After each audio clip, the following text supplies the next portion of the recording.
नमस्कार, मैं डॉक्टर विनय Gupta DV live news से। इस समय हमारे साथ मौजूद हैं राष्ट्रीय स्वयंसेवक संघ के वरिष्ठ प्रचारक इंद्रेश जी, जो पहुंचे हुए हैं कैथल के 11 रुद्री मंदिर में महारुद्र यज्ञ में हिस्सा लेने के लिए। नमस्कार इंद्रेश जी। आपके चैनल को बहुत बहुत बधाई है और शुभकामनाएं हैं कि आप समाज को जागृत करने और दिशा देने के काम में सदा लगे रहे। कैथल आध्यात्मिक दृष्टि से, धार्मिक दृष्टि से एक पावन स्थली है। वैसे तो ये सत्य है कि कोई जन और कण ऐसा नहीं जहाँ परमेश्वर का वास नहीं है, परंतु महाभारत काल में धर्म स्थापना के महान कार्य में कैथल भी इसलिए सम्मिलित था। यह उस कुरुक्षेत्र के महाभारत की एक अभिन्न अंग था। इसी के साथ साथ ये भी माना जाता है कभी अंजना माई अपने प्रवास में यहाँ आकर ठहरी और इसलिए यह कपिस्थल के नाम से भी जाना जाता है। ऐसी अनेक नवग्रह स्नान और उनके कुंड यह भी कैथल में मिलते हैं ताकि उनका स्नान करके और अपने सब कष्टों से मुक्ति प्राप्त की जा सके। ग्रहों का पूजन यानी कष्टों से मुक्ति। महारुद्र यज्ञ इस बात का प्रतीक है क्योंकि यज्ञ, तीर्थ और त्योहार इनका एक स्वभाव है। यह जातीय भेदभाव, छुआछूत को ख़त्म करके समरसता लाते हैं। अलग अलग प्रकार की पूजा पद्धतियों के लोग में सद्भाव और भाईचारा पैदा करते हैं। इन यज्ञों की, तीर्थों की और त्योहारों की ये भी विशेषता है कि इकोनॉमी का सर्कुलेशन होता है, धन फ्लो करता है। गरीब से गरीब, दुखी से दुखी को भी खाद्यान्न मिलता है, समृद्धि मिलती है। इसलिए सबके कल्याण के लिए ये होता है। इंद्रेश जी, जैसे 23 फरवरी से 1 मार्च तक ये यज्ञ आयोजित किया जा रहा है यहाँ के रुद्री मंदिर में, तो आप प्रतिदिन यहाँ पर रहेंगे या आज ही केवल आप आए हैं? मैं अभी प्रारंभ के 2-3 दिन रहूँगा, बीच में 2 दिन कुछ विशेष कार्य हैं। इससे वैसे विशेष कुछ नहीं है, परंतु कुछ मानव जीवन के ऐसे प्रसंग होते हैं जिनको टालना नहीं जा सकता, उनको निभाना भी धर्म है। और फिर मैं आखिर के भी 2-3 दिन रहूँगा, इसलिए अधिकांश समय 7 दिन में से यहीं पर व्यतीत होगा। क्योंकि इस यज्ञ का संकल्प है, पहला संकल्प है गौ माता का संरक्षण, पालन पोषण हो, भारत और विश्व के स्तर पर गौ हत्या बंदी का कानून बने। दूसरा संकल्प है कैलाश मानसरोवर चीन के कब्जे से मुक्त हो। तीसरा संकल्प है कोरोना महामारी से मानव जाति की सुरक्षा हो, कोरोना महामारी समाप्त हो। इसी के साथ साथ चौथा संकल्प है कि जातीय भेदभाव, छुआछूत से मन बुद्धि मुक्त हो और मजहबों में भाईचारा आए। एक और संकल्प है कि सीमाओं पर कभी पाकिस्तान, कभी चीन आदि के द्वारा युद्ध और गोलाबारी, बम वर्षा होती है, ये बंद हो। अंदर दंगा फसाद, आतंकवाद, माओवाद जैसे भड़काने और मृत्यु देने वाले आंदोलन, ये शैतानी कार्य, ये रुकें। इसी के साथ साथ सबके मनों के अंदर सद्भावना आए, भाईचारा आए, मिलकर रहने की प्रवृत्ति आए, हिंसा नहीं आए, द्वेष नहीं आए, क्रोध नहीं आए। इसलिए वह अच्छी संगत वाले बने, गरीब दुखी पीड़ित को मदद करें ताकि उनके जीवन में खुश और खुशहाली आए और स्वयं के जीवन के लिए पुण्य की प्राप्ति हो। जी इंद्रेश जी, आपने एक बात कही कि जो गौ हत्या है उस पर रोक लगे। इस समय हिंदू हृदय सम्राट के नाम से जाने वाले नरेंद्र मोदी हमारे प्रधानमंत्री हैं, आरएसएस भी अपनी फुल फॉर्म में है, तो क्यों नहीं भारत सरकार गौ हत्या पर प्रतिबंध लगाती? ये गोकशी का धंधा ऐसा है कि अभी तक यह स्टेट सब्जेक्ट बना हुआ है और इसलिए भारत सरकार ने राज्यों को निवेदन किया है कि इसके लिए उचित कार्रवाई करें। अनेक राज्यों ने तो गौ हत्या बंदी ये लाई है। आज एक चिंतन भी देश भर में चल पड़ा है और वो ये चल पड़ा है कि गाय आस्था भी है और गाय मानव मात्र का, प्राणी मात्र का सबसे बड़ा सहारा भी है। उसका दूध पूर्ण खाद्यान्न है, उसका मूत्र पूर्ण औषधि है, उसका गोबर पूर्ण सुरक्षा और ईंधन और इसके साथ साथ विकास है, और उसकी जुगाली पूर्ण प्राणवायु है, और उसका जो शरीर है, चमड़ी है, वह सभी तरह के पॉइजन से ओतप्रोत होते हुए पॉइजन स्किल्स, पॉइजन जहर को मारता है। इस मेडिकल साइंस का अद्वितीय उदाहरण है। इसलिए गाय को सहलाते रहिए।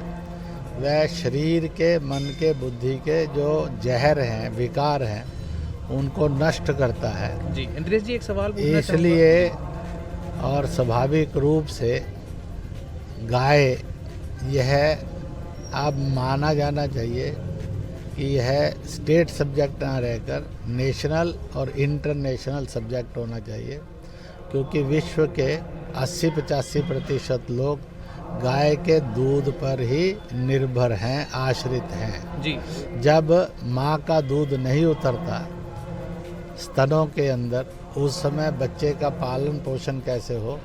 तो पर्याय में सारी धरती पर गाय का दूध ही माँ के दूध के बाद पर्याय माना गया है। इसलिए माँ को जगत जननी, जगत पालक हार भी कहते हैं। जी इंद्रेश जी, ये सवाल पूछना चाहूँगा, जैसे उत्तर प्रदेश में योगी आदित्यनाथ की सरकार है, वे भी हिंदू धर्म के परिचायक हैं, और साथ में जो मनोहर लाल खट्टर जी हैं वो भी आरएसएस के प्रचारक थे। तो क्या आप संतुष्ट हैं इनकी वर्किंग से, और उत्तर प्रदेश के चुनावों में आप किस प्रकार से माहौल देखते हैं बीजेपी के लिए? ऐसा है, ये अपनी ओर से जो भी अच्छे से अच्छा हो सकता है, नियुक्तियाँ वह सिफारिशों पर ना होकर योग्यता पर हों, इसका पूरा प्रयत्न होते हैं। विकास के क्षेत्र में देखेंगे तो केंद्र की ये नीतियाँ और प्रदेश का ये सहयोग इस बात का सूचक है कि सबको उज्ज्वला गैस कनेक्शन मिला है। इसी प्रकार से खुले में शौच जाने के कारण जो संकट रहते थे, उनसे मुक्ति होकर शौचालय मिला है। बीमारियां कभी कभी भयानक और क्रूर आ जाती थी, तो ऐसे आयुष्मान हेल्थ कार्ड भी मिला है। लोग ये सोचते नहीं थे कि उनके जीवन में कभी छत मिल जाएगी और बेछत सा या टूटी फूटी छत में ही जीना पड़ेगा। आज सस्ते लोन की छत उनको प्राप्त होती है, तरह तरह की, और दंगा मुक्त भारत हुआ है। 62 साल का अन्य दलों का राज्य दंगाओं वाला, अपराध वाला और गुंडे तत्व वाला था, परंतु उत्तर प्रदेश का 5 वर्ष और हिंदुस्तान का 12-13 वर्ष का राज्य है। स्वर्गीय श्री अटल बिहारी वाजपेयी और श्री नरेंद्र मोदी का यह दंगा मुक्त हिंदुस्तान का, गुंडे अपराधी तत्व से मुक्त हिंदुस्तान का, और एक अच्छी सबको साथ सबका विकास करने वाला है। इसी के साथ साथ एक बात और भी है, कोरोना महामारी में जब पूरी मानव जाति के चीन का ये वायरस लाखों लाख लोगों को डस रहा था, उस समय पूरे विश्व की जाति से, धर्म से, भाषा से, भूगोल से और संस्कृति से ऊपर उठकर सुरक्षा की गारंटी बना तो भारत, और भारत का नेतृत्व बना जी। और उसने और मानव जाति का संरक्षण योग से, प्राकृतिक चिकित्सा, काढ़े, लॉकडाउन, घंटी बजाओ, थाली बजाओ, ताली बजाओ और दिया जलाओ से बचाया। और भारत ने ही वैक्सीन निकालकर मानव जाति के सब भ्रम दूर करके मानव जाति की सुरक्षा की, जबकि लोग ये कह रहे थे कि ये मोदी वैक्सीन है, नपुंसक कर देगी, और उनका यह और दुष्प्रचार भी पूरी तरह से विफल हुआ। इंद्रेश जी, आपने बहुत अच्छा सवाल मानव उठाया। जाति का संरक्षक भारत की यानी बीजेपी की सरकार, बीजेपी की सरकार यानी श्री नरेंद्र मोदी का नेतृत्व। जी सर, आपने बहुत अच्छा सवाल उठाया इंद्रेश जी कि कई लोग इस वैक्सीन का विरोध कर रहे हैं, दुष्प्रचार कर रहे हैं, कई मीडिया चैनल भी और कई डॉक्टर नाम की आड़ में भी। उनके लिए आपका क्या संदेश है सर? ऐसा है, किसी को भी असत्य बोलकर मानव के जीवन से खेलने की अनुमति नहीं देनी चाहिए। वो तो इसलिए कर रहे थे कि वैक्सीन के और बाकी उपचारों के अभाव में मनुष्य मरेगा और वह उस पर राजनीति करके शोर मचाकर वोट बटोरने का काम करेंगे। परंतु प्रभु इच्छा देखिए कि इस तरह का क्रूर षड्यंत्र जो anti humanity and human being था, उसको प्रभु ने सफल नहीं होने दिया। सरकार ने भी अपने कर्तृत्व से, प्रभु कृपा से इस बात को प्रतिष्ठित किया। इसलिए भारत अब तक 2 और तीसरी और सहनशीलता के रूप में और कार्बन दे चुका है। ये क्या नाम है, जीवन रेखा और 2 औषधियाँ ये दे रहा है और देता जा रहा है और मानव की रक्षा करने का काम उसने किया है। जी इंद्रेश जी, किसानों के लिए पहले भारत सरकार ने कानून बनाए, फिर जब किसान लगभग 1.25 साल तक विरोध करते रहे, फिर कानूनों को वापस ले लिया। क्या आपको लगता है कि भारत सरकार ने गलती की किसानों को लिए कानून बनाकर? 700 किसान भी मारे गए इस बीच। ऐसा है, इस सारे घटनाक्रम का एक दुर्भाग्य और एक विचित्र सौभाग्य भी है। किसानों के वेलफेयर के लिए कानून बने। किसान तो देश भर से आंदोलन में कम आए, परंतु किसानों के नाम पर पार्टियों ने पॉलिटिक्स की अंतर्राष्ट्रीय और राष्ट्रीय स्तर की। इसलिए किसान आंदोलन के अंदर जब किसान इस बात के लिए तैयार नहीं हुए और उनको जो भी पार्टियों ने उकसाया, उसमें ये लगा कि वो आंदोलन नहीं है। It is the so greatness of the प्रधानमंत्री एंड बीजेपी कि उन्होंने हाथ जोड़कर क्षमा याचना करते हुए किसान कानूनों बिलों को वापस ले लिया। मुझे लगता है कि मानवता का इतना श्रेष्ठ राजनीतिक उदाहरण कि अगर प्रजा नहीं मान रही, चाहे वो थोड़े प्रतिशत की हो, कितने भी प्रतिशत की हो, उनकी भी भावनाओं का सम्मान करते हुए उन्होंने हाथ जोड़कर क्षमा याचना करके मानवता का जन कल्याण में बड़ा श्रेष्ठ उदाहरण रखा है।